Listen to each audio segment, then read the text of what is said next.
Well, hello everybody, and welcome to another edition of Naked Talk with Beyond the Bedroom. We're here today in not quite sunny Monterey, California. It's a little overcast with the fog out here. I think they call it the gloom, the June gloom. But it's been exciting. We're out here for the ASEC conference, and ASEC stands for American Association of Sex Educators, Counselors, and Therapists. So this is the big think tank for the therapists and people that you might have heard in the world, the Patty Brittons of the world. Those kind of people are going to be out here this week talking about a variety of different sex topics. In fact, we're really looking forward to seeing a lot of people out here, including one of our mentors, Dr. Vina Blanchard. Let's see. Who else? Reid Mihalko is going to be here teaching. Nim Chapman's going to be here. She's not teaching, but she's going to be here. We know because we talked with her recently. In fact, we were just with her this past weekend down in Santa Fe, New Mexico. So we were very excited to see her there, and we'll be able to see her again. So twice in 1 week. That's great. So today we've got a fun topic for you on orgasm. We've had a lot of people talk to us about orgasm over the course of our careers so far, and there's a lot of misunderstanding of what orgasm is and isn't. So we're going to kind of discuss some of that today. Great. So before we launch into it, I want to welcome you also to this week's version of Naked Talk.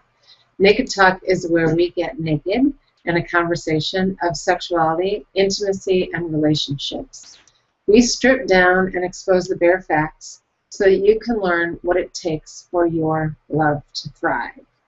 So tonight's topic, as Dan said, is orgasm. It's actually one of my favorite classes that we teach together. We teach a 3-hour presentation all about the big O. So today we're just going to talk about a brief overview for you. And we posted a number of different sentence or conversation starters in the forms of questions. So the first one that we talked about was, did you know that an orgasm a day keeps the doctor away? And I wrote that because of all of the benefits there is to orgasm running through our bodies, pulsing through our bodies, if you will. Dan is going to talk a little bit later about, or he can talk now, about what happens in the brain during orgasm. And put me on the spot. I did put you on the spot, but I already told you that was one of the questions. It's it's this whole chemical cocktail that's released in our bodies that lowers. Actually, it's beneficial to the immune system. It helps support the immune system, as does touch. It lowers after the orgasmic release, the height of the climax. It actually helps with the central nervous system. There's so many benefits to orgasm, and it's because of that chemical cocktail that we'll go into a little bit later. Whether a solo orgasm or one achieved with a partner, it's just that overall sense of joie de vivre after one happens. So we definitely want to keep the doctor away. You can enjoy those apples, but we would really like to help promote more orgasmic energy in ours and all of our lives. And before we get into the topic of orgasm, we'd like to reach out and thank our sponsor, tantradakini.org. She's been great for us. Jane, if you know her, we recommend highly that you reach out to her website.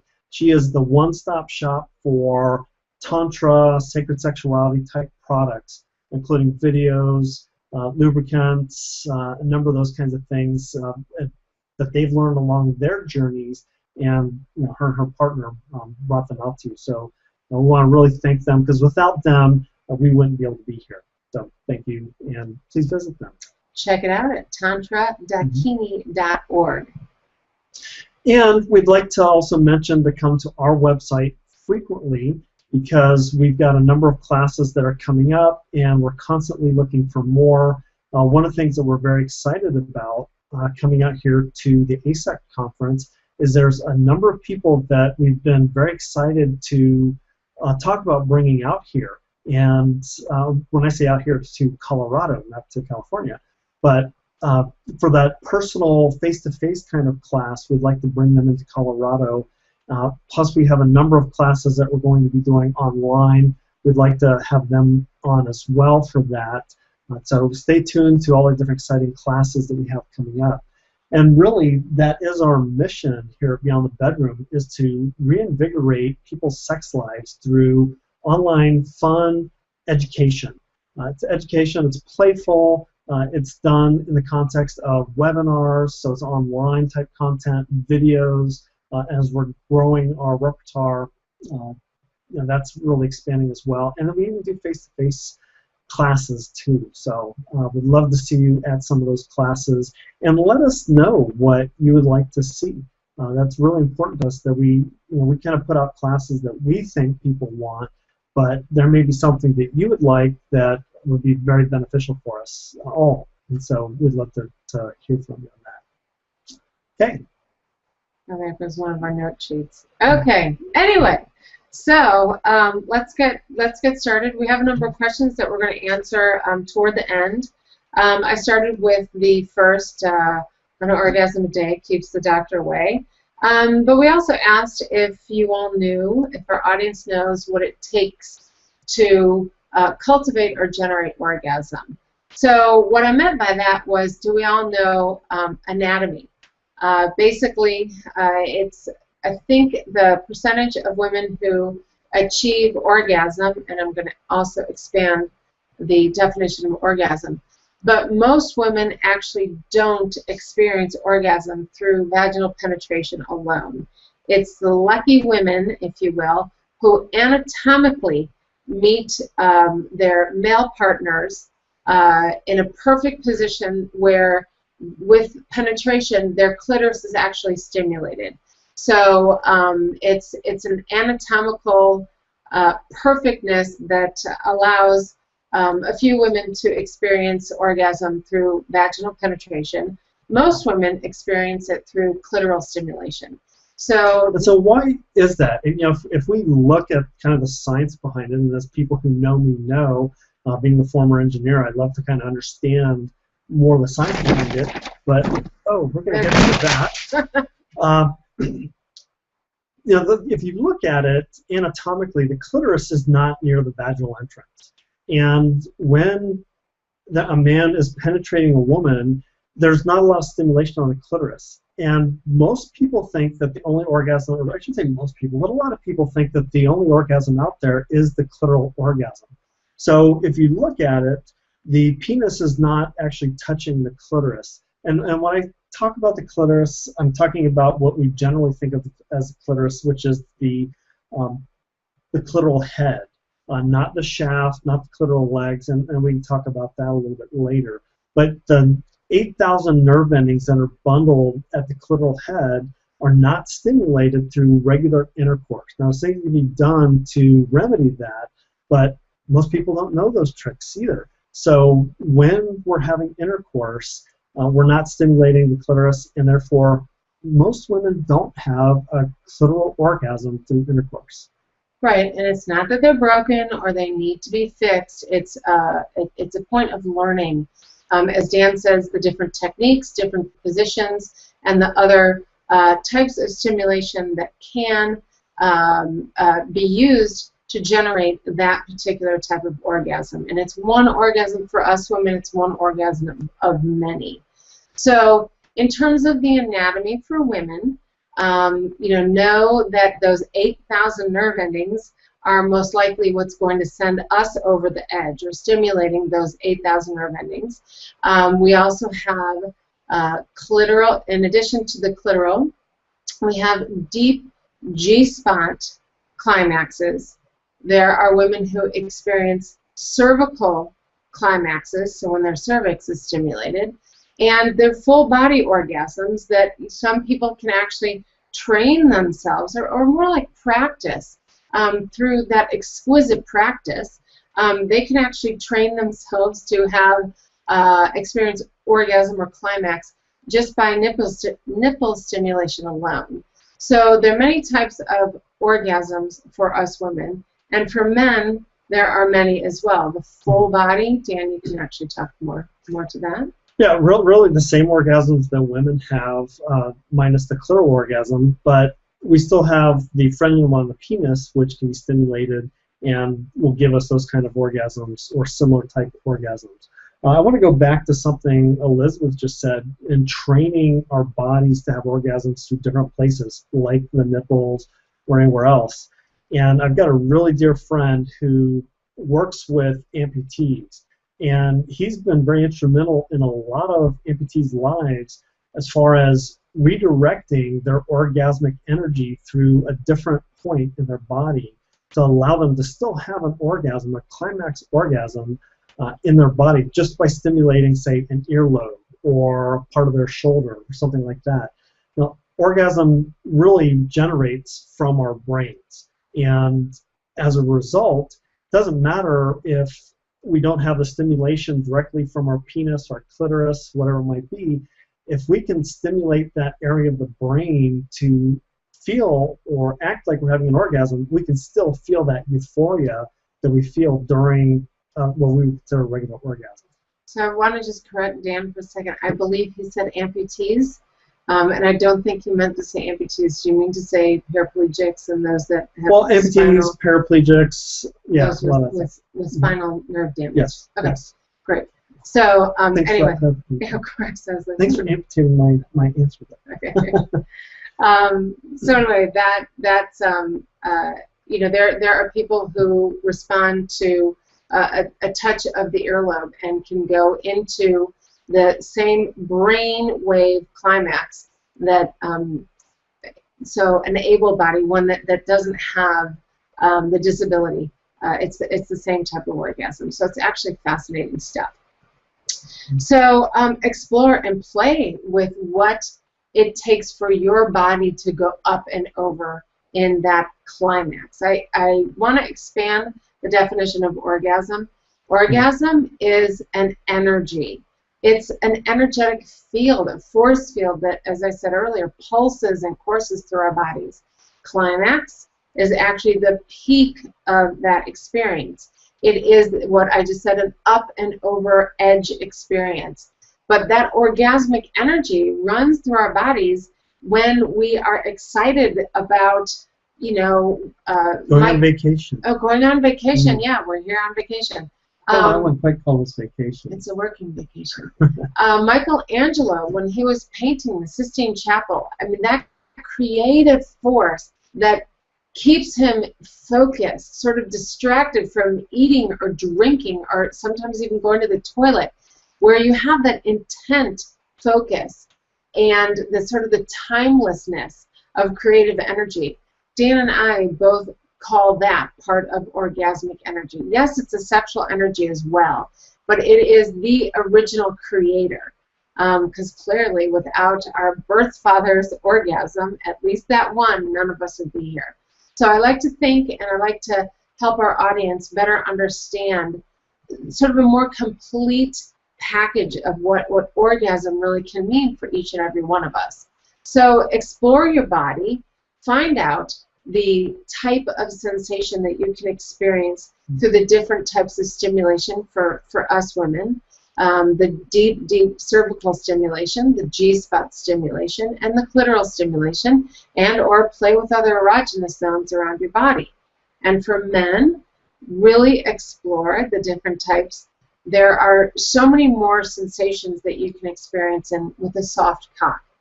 A lot of men, I think, in our society are, you know, if they don't have the stiffest and firmest and hardest erection that they've ever had, they really don't want to engage in any type of sexual activity. Really? I wouldn't say they don't want to engage in it, but I think there's a lot of fear around it for performance anxiety reasons. As we get older, we don't have the same kind of erections that we had when we were 20. I mean, I'm 50, and I know that. I used to be able to hammer nails with my cock, and I can't do that now.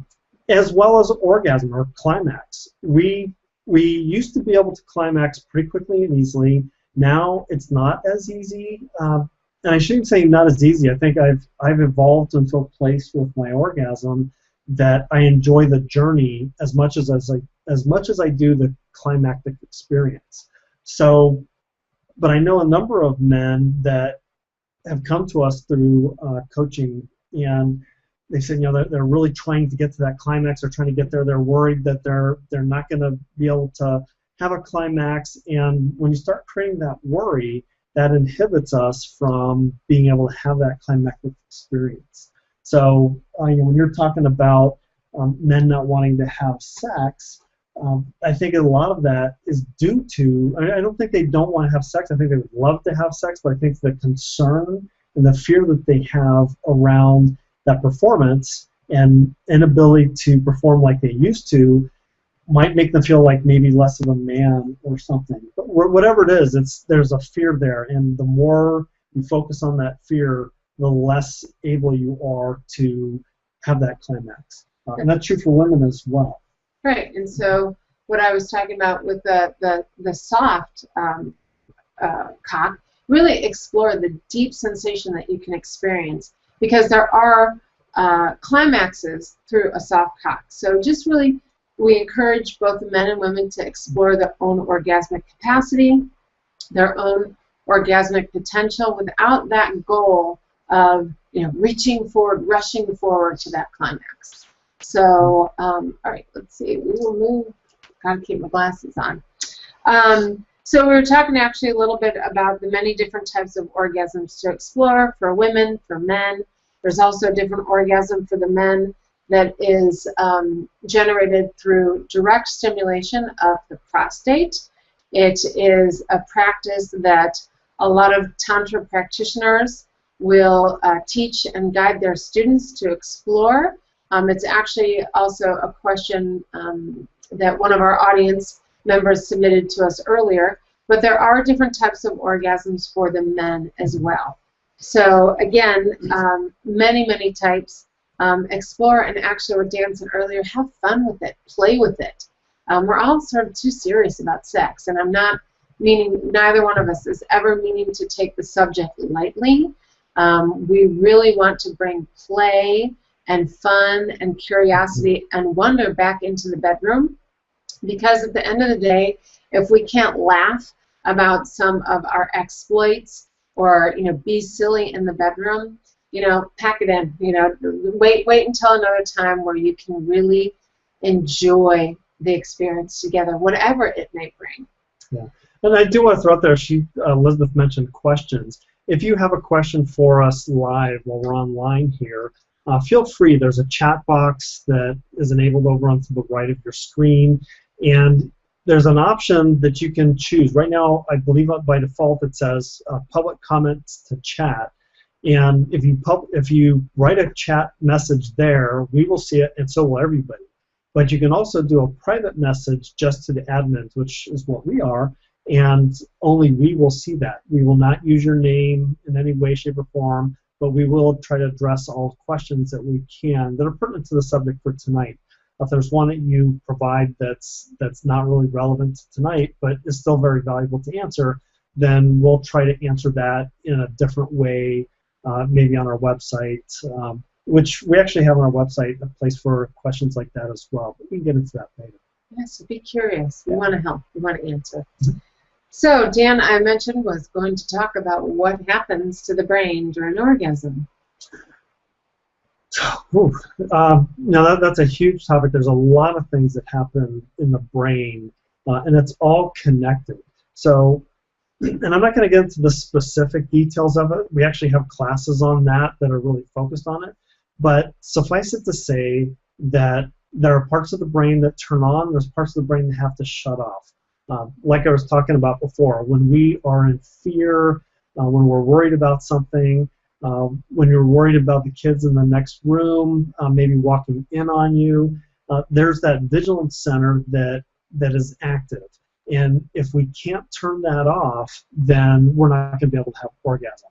And women in particular, they're much more worried about, I believe, kids in general than men are, and a lot of things that are going on. So a lot of times women have a much harder time reaching climax as a result of that, because their vigilance center actually is so highly in tuned and engaged that they have that hard time relaxing and being able to enjoy it. Whereas men, were not. And there was a theory that I read on this that men as the hunters were more the aggressors, and therefore our vigilance center isn't quite as finely tuned, whereas women, who are the protectors, the nurturers, theirs is much more tuned to being more aware of what's going on. So I guess you can say that men aren't quite as aware as women in general. Yeah.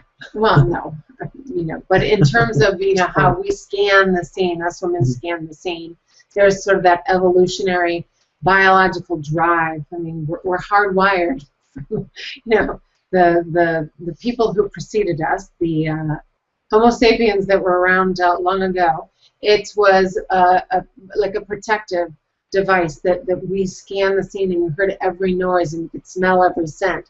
It's almost as if our senses are a little bit more finely tuned, and that vigilance center needs to be quieted in order for us women to deeply relax into the experience of fully embodied sensuality and sexuality. And it's not a solution is not necessarily to have a nice glass of wine before each activity. It's relaxation, it's warming up through touch, it's that foreplay, which we women need so much more than the men. I mean, just the thought of sex, will turn a man on. Where more women, it's that relaxing and quieting the vigilance center so we can really open up to the experience. So do you want to talk about some of the chemicals that are released? Sure. So there are a number of chemicals that are released in our bloodstream as we're starting to become aroused, as orgasm, climax starts to happen. There's neurotransmitters. There's not cortisol. Cortisol is one that has to disappear. It's reduced. Reduce, yeah, and it is reduced during climax. But there's also epinephrine. There's serotonin. Dopamine. Thank you. And what's the other one? Oh, oxytocin. Oxytocin is the cuddle hormone that helps us feel so bonded and so connected. So, and that's released just through touch. That's a neurohormone. Well, I have a hard time saying that. That's released, and just through touch. So that's the one that helps create the bond, especially if they've noticed it during women giving birth, and that's one of the reasons why women fall in love with their babies so strongly, because there's so much oxytocin that's released during that birthing process that. I've heard stories of women who were going to give their babies up for adoption, but they went through the birth process, and as soon as they held them and looked into the eyes, that was it. They fell in love, and they could not let them go. So it's a very strong and powerful chemical neurotransmitter within us, and it really interacts with women's estrogen, which is why they have more of it than we do. And when I say more of it, more of that bonding, because we do have oxytocin as well, but my understanding is that it has to connect with the estrogen, and while we do have a little bit of estrogen in our bodies, not nearly as much as women do. We also have testosterone, but not as much as the men.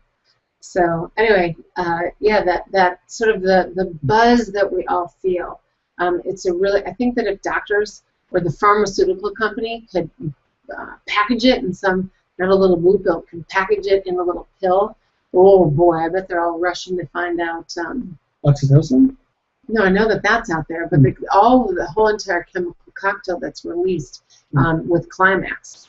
Ooh, what a moneymaker that would be. So, here's a really good statement. I guess I posed it as a question when I was writing up some of the questions. Women, we all have. But let's talk about faking orgasm. So it is sometimes difficult, which is why faking orgasm has been so easy for us women, because it's very difficult to really know or see or feel the nuances of a woman's climax. Your pupils dilate. That's a key significator. Is that the right word? Significator. Your pupils dilate. There's a little bit of flush. Indicator. Oh, what did I call it? Significator? Significator? Mm-hmm. It signifies. Signifies. Indicator. Indicator. I'm making my own words, people. Come on, get with the program. Okay, so an indicator that a woman is in the height of climax is that her pupils will dilate. There's a flush on her chest, on her skin. Of course, our heart, that the palpitations, but unless your partner has a stethoscope to your heart, it's sometimes difficult to see that. And there are small little contractions through our body, but they can be missed by our partners. So faking orgasm actually really isn't doing us any good. To really reach a true and deep orgasm, it involves communicating. It involves asking for what you want.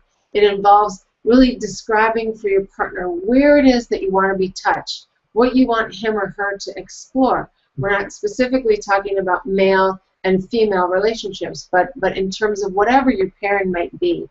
A woman faking orgasm, talk to your partner about what turns you on and about what feels good. And obviously, as importantly, if something doesn't feel good, ask your partner to move somewhere else, to stimulate another area of your body that actually does help turn you on.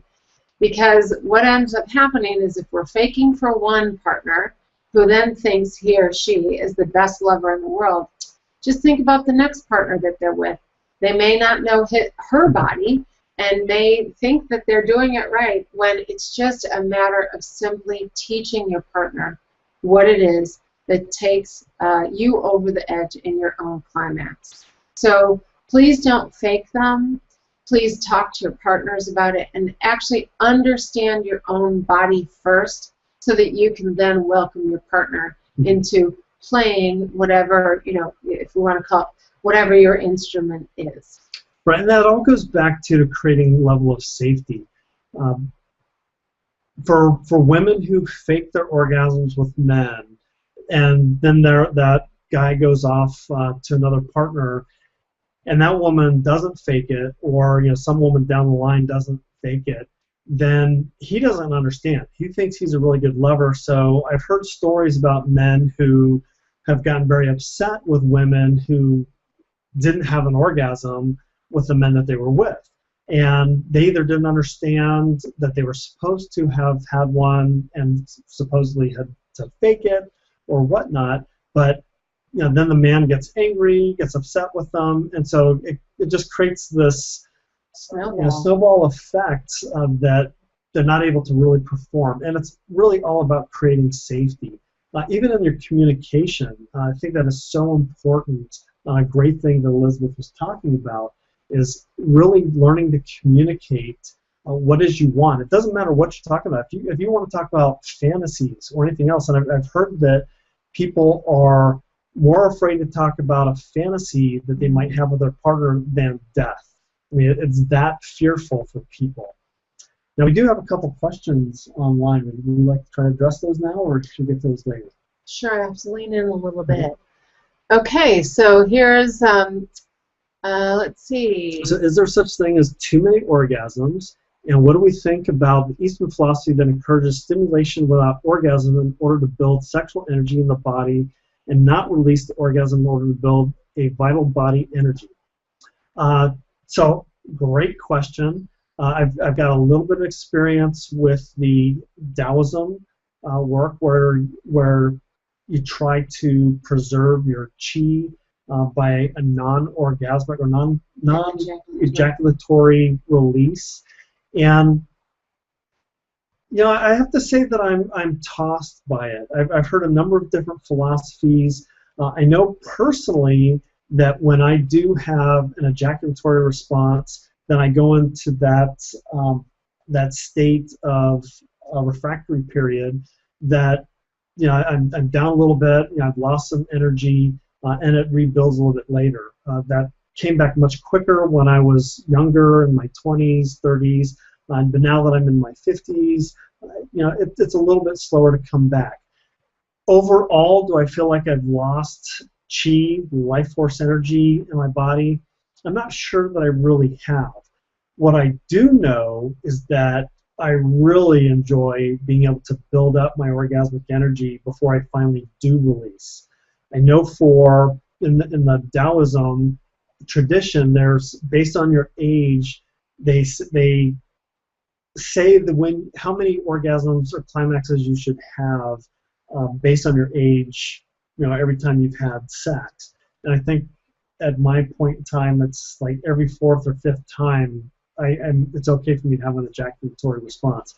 And I know that when I do that and save it, then I have much stronger, more powerful climaxes, which are really enjoyable. But I also know that from my Tantra background, being able to build up, and if you talk about it, Messrs and Johnson did a lot of work back in the 60s, 70s, and on, but they came up with the whole, what was it, the anatomy, or orgasmic life cycle. What's that called? I'm not sure what you're saying. Masters and Johnson. Anyway, the arousal cycle. You become aroused, you reach climax, and it's a bell curve. So it kind of goes up and then builds up and then climax and then starts its way down.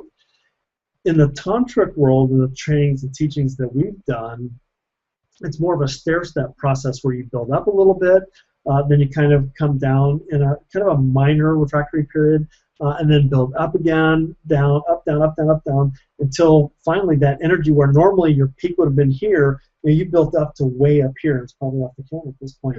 But it is like that, absolutely. And so those climaxes are very powerful and exciting and fun and enjoyable, and they last much longer to me than just a little quickie, the 6-second orgasm that men can have. So to answer your question, from my point of view, looking at orgasm as we typically look at orgasm, in America, I think it's better to preserve them. I don't necessarily think you have to hold them.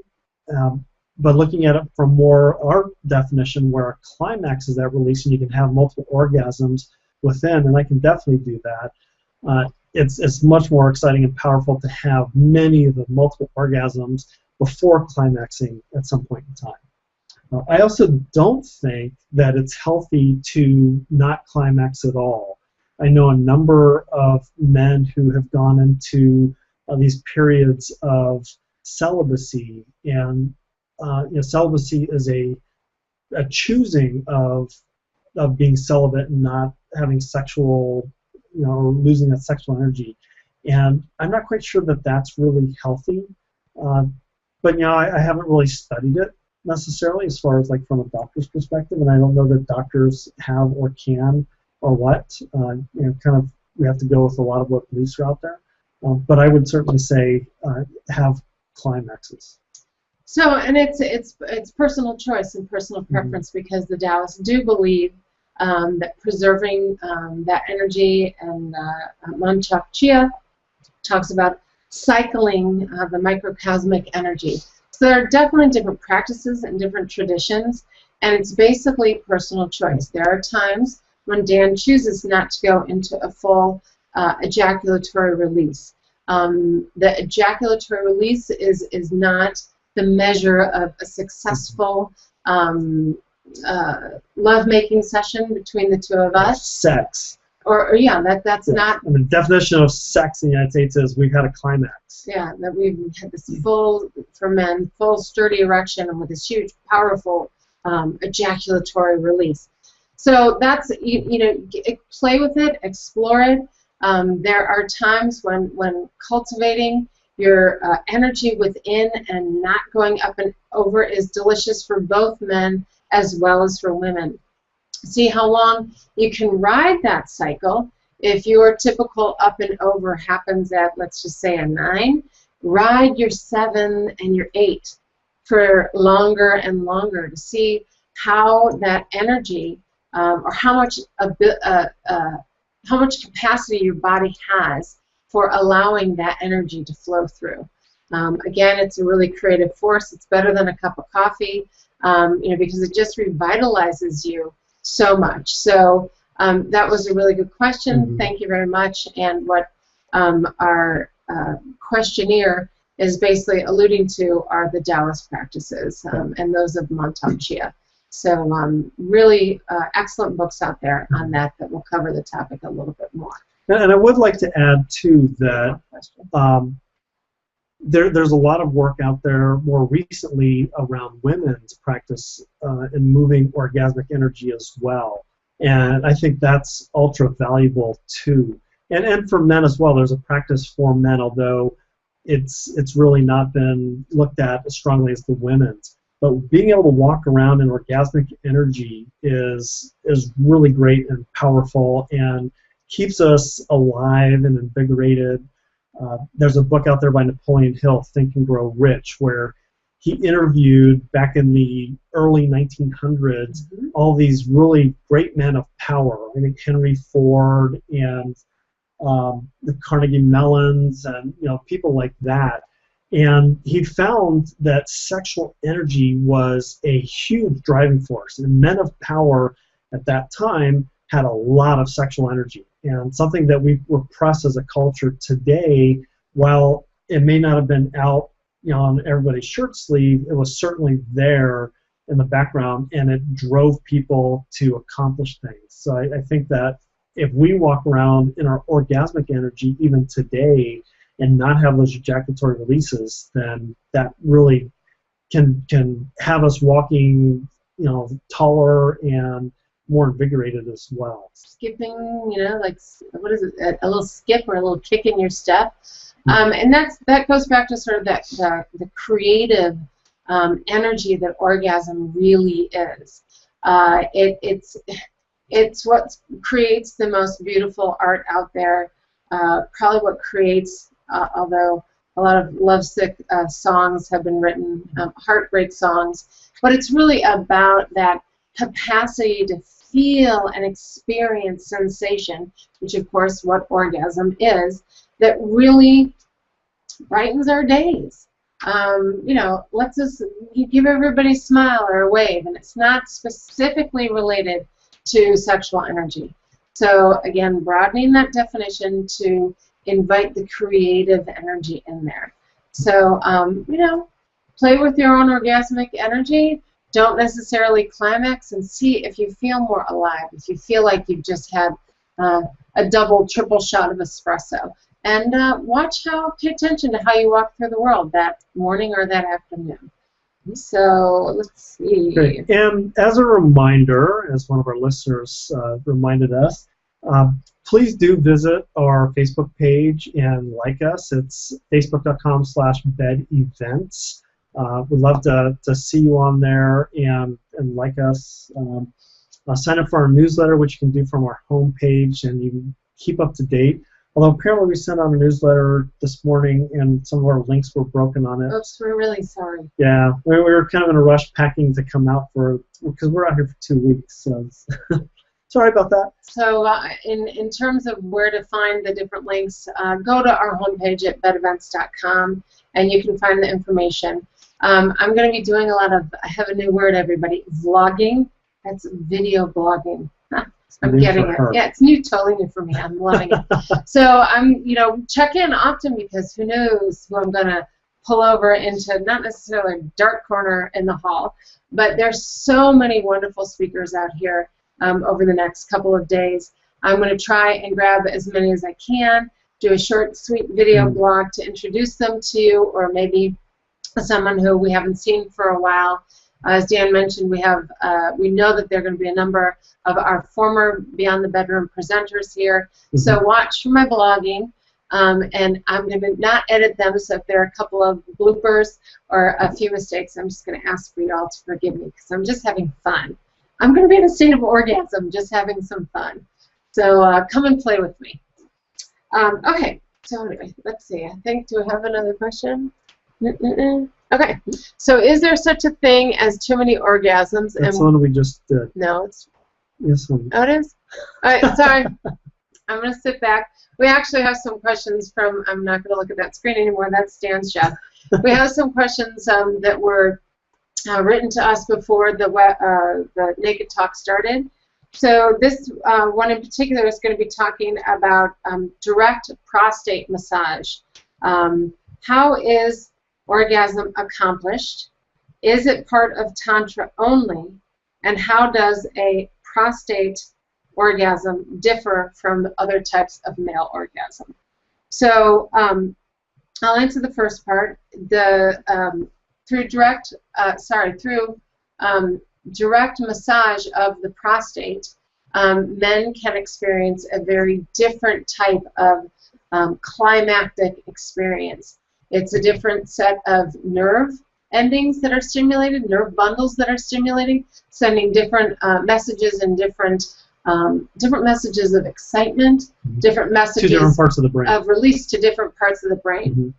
So the question about is it part of Tantra only?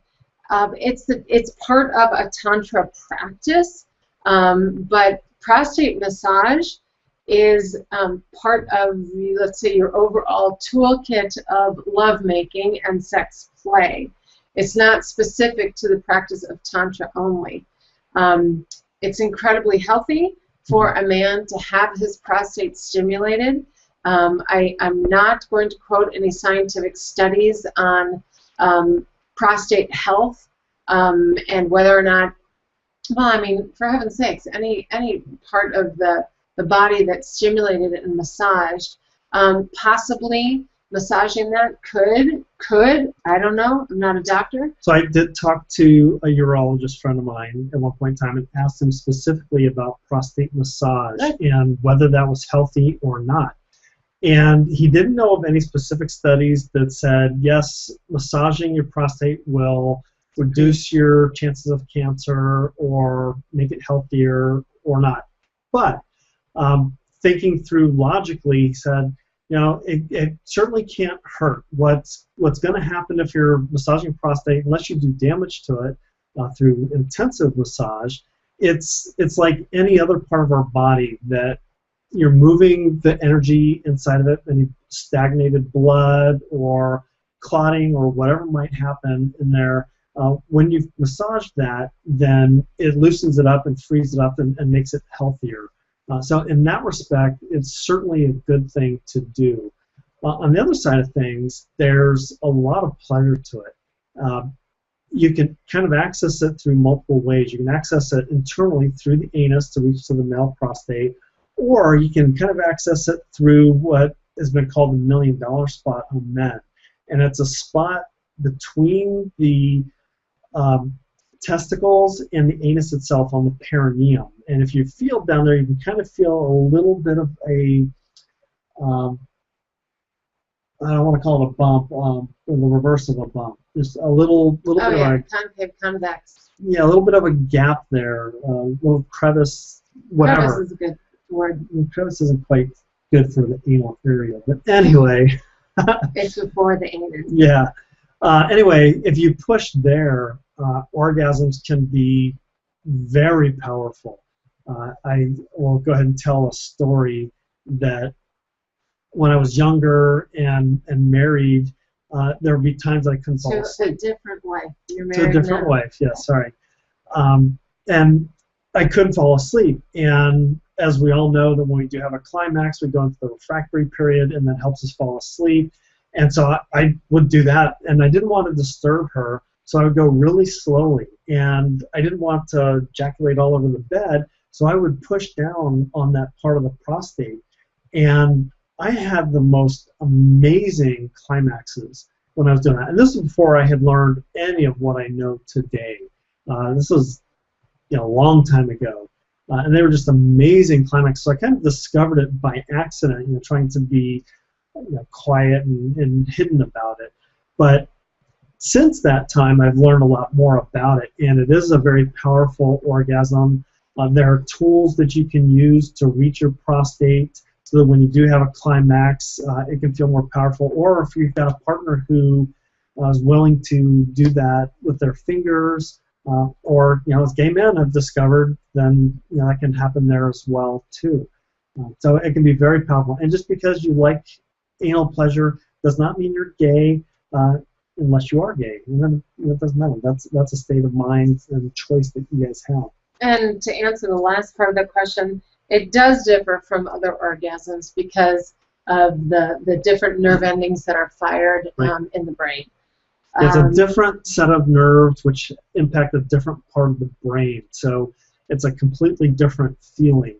And some people, especially like with women, when they have vaginal orgasms versus clitoral orgasms, they're different because there's different nerve bundles. And so a lot of women think, well, I didn't have an orgasm because it doesn't feel like what I'm used to. Or I've worked with a woman once where she had a cervical orgasm. First time I'd ever experienced that with a woman. And it was completely different, but really, really powerful for her too. And it felt completely different also. Wow, that just steals my thunder here, because that leads directly into the next question. Oh. So this is actually about orgasmic intensity, and this was written from a female viewer. Within the different types of orgasms, so G-spot we've talked about, cervical and clitoral orgasms, are there varying intensities? And I think that we've answered that question, yes. One orgasm may feel more powerful than another, but it doesn't mean that it's the better orgasm. An orgasm, excuse me, a climax is a climax is a climax. Let's celebrate them all.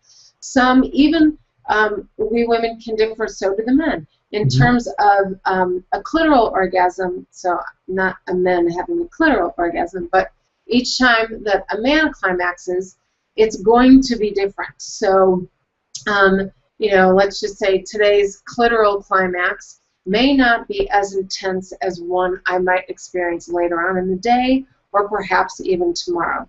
But again, it's not the different, good, bad. It's just different. The intensity will vary during the times of the month, during the times of the day, so on and so forth. The last part of her question was, even though the intensities vary, are they all considered orgasms? Absolutely. That release, that build up, and that tension, the tension that quickens your breath, that dilates our pupils, that gets our blood pumping, our hearts racing, those are all considered part of the overall umbrella that we call orgasmic energy. So again, we have a full repertoire at the ready that's available to us solo and is available to couples. So really explore your orgasmic potential, and just don't rely on the tried and true.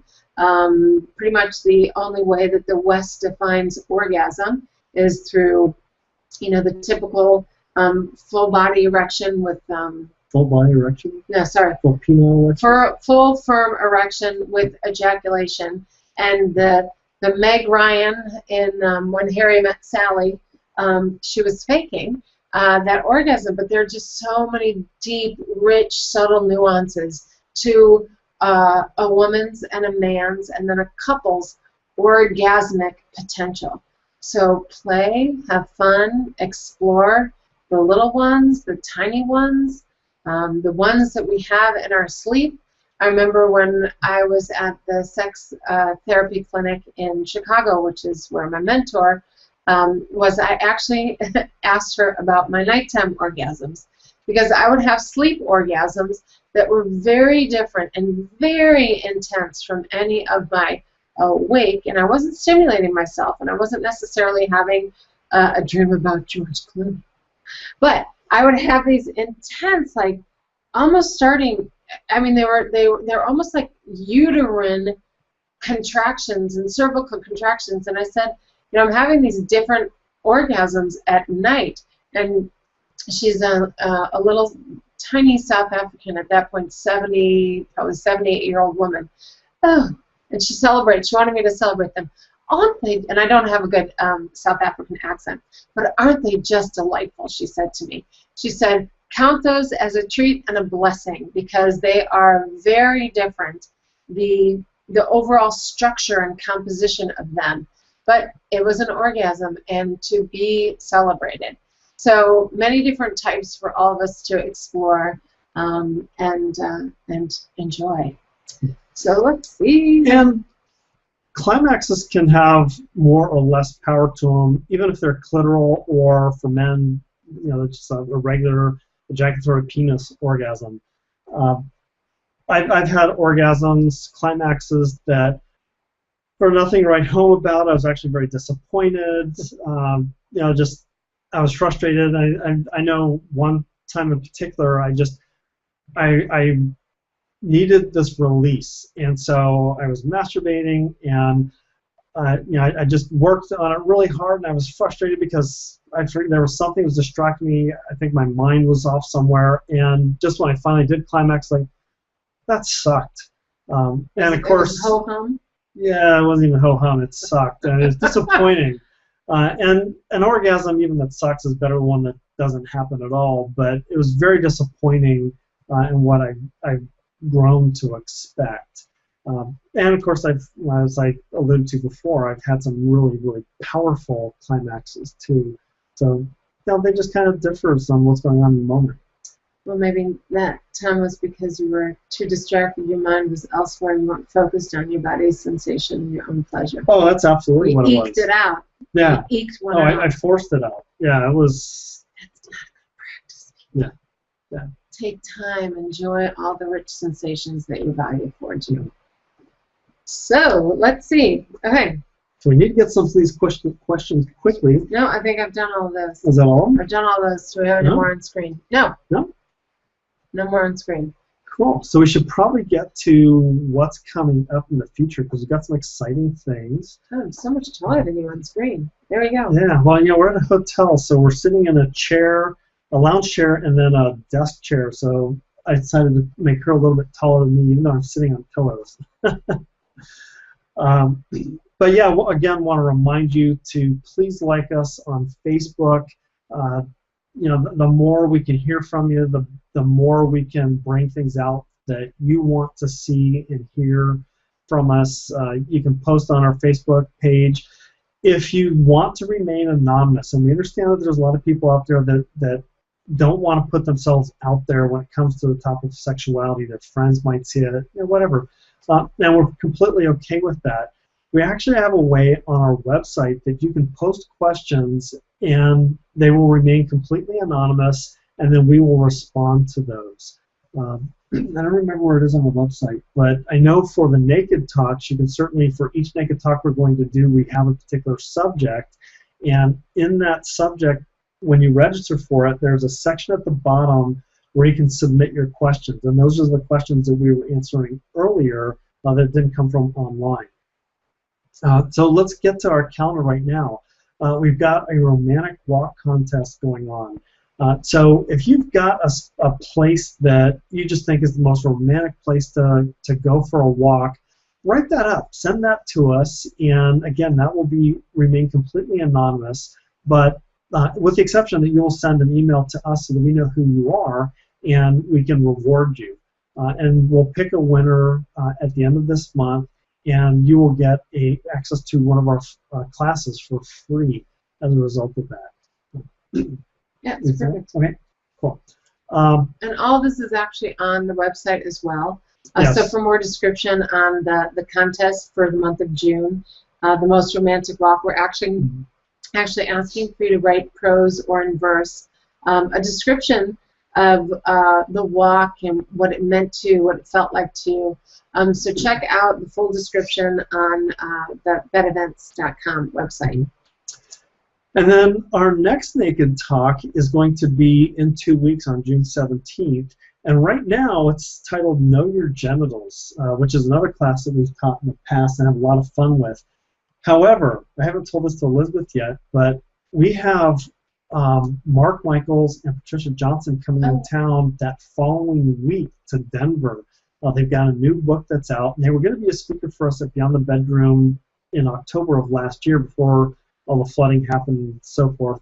But they're going to actually be in town, and we'll have a face-to-face with them, I think, on the 24th. I'll scroll down a second and see that.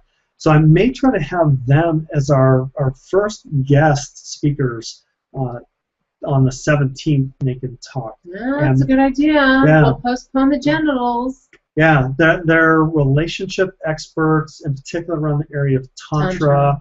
So if you've got questions along those lines, that'd be great. I've got to reach out to them.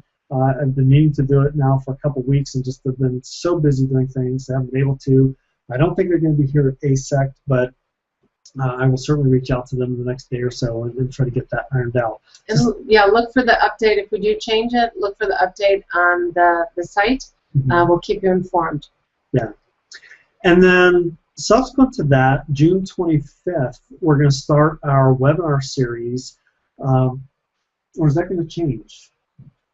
Let's just talk about the monthly. Okay, we'll talk about the monthly. So yes, June 24th, we have Patricia and Mark, Basic Sexual Adventuring, and they'll be talking a little bit about their new book. I think this is the 3rd or 4th of their books. So I'm very excited to talk with them, even if they can't make it to our Naked Talks. And what that is, just to remind some new viewers, we do monthly live events, and the one that Dan's talking about on the 24th is live and local in Denver. Those aren't recorded, so they won't be broadcast on our webpage. So for those out-of-towners, I'm sorry you won't be able to make that one. But for those who are interested, it's at Brio. Again, all of the details are on our website, and it's the 24th of June. Yeah, yeah, and yeah, who knows? Maybe at some point in time we'll be able to start recording those. That'd be great. We'd love to be able to get those out to you. And then July 29th, we have Rhoda Lipscomb, Dr. Rhoda Lipscomb, who I think may be out here this weekend as well. But she's going to be talking about tips and techniques to a better blowjob. So she's an expert in that area, and we're very excited to have her. She's spoken for Beyond the Bedroom before, and she's been very well received, so we're very excited to talk with her again. Oh, and then look at this. August 26th, we have us. We're going to talk about making sense of sex, a journey of sensation. And a lot of our background is through Masters and Johnson. And if you know anything about Masters and Johnson, they invented the sensate focus practice, which talks about bringing sensation and the senses in general into love play and connecting with your partners. So we'll be very excited to bring that to you as well. So, ladies and gentlemen, and our fine audience, that actually about wraps up tonight's version of Naked Talk. We want to thank all of you so much for being a part of this potent conversation. And we would like to again remind you of our sponsors, tantradakini.org. Without them, we wouldn't be able to bring the information to you that is our heart's desire to share our learning, to share our fun, and to share our exploration, so that, again, all of you out there can thrive in love and life and in relationships. So please go to tantradakini.org, the online resource for all materials relating to sacred sexuality. And then again, as we said before, visit us on Facebook at facebook.com/bedevents. Like us there. Also visit our website frequently, as we're adding classes all the time. You can follow us on Twitter, and our Twitter handle is bedevent, singular. Somebody else, unfortunately, has bedevents, so make sure you go to bedevent, and we're posting these little sexual facts, sexual tidbits that we have uncovered through research, and post those all the time. So I think they're valuable pieces of information to have, and we're really growing. We're over 3,000 followers now on Twitter, so we're really excited about that as well. And we'd love to hear from you, so please post your questions, your comments on Facebook. You know, it's fun. That's part of why we do what we do, is to interact with you all. So watch for me over the next couple days as my vlogging gets better and better. Yeah, we're really excited to be out here at the ASEC conference, and you know, look forward to catching everybody in the future. So lastly, enjoy your orgasm, explore your orgasm, play with your orgasm, and laugh and love. Thanks, everybody. Yep. We'll Thank see you soon. Have a great night. Bye. Bye-bye.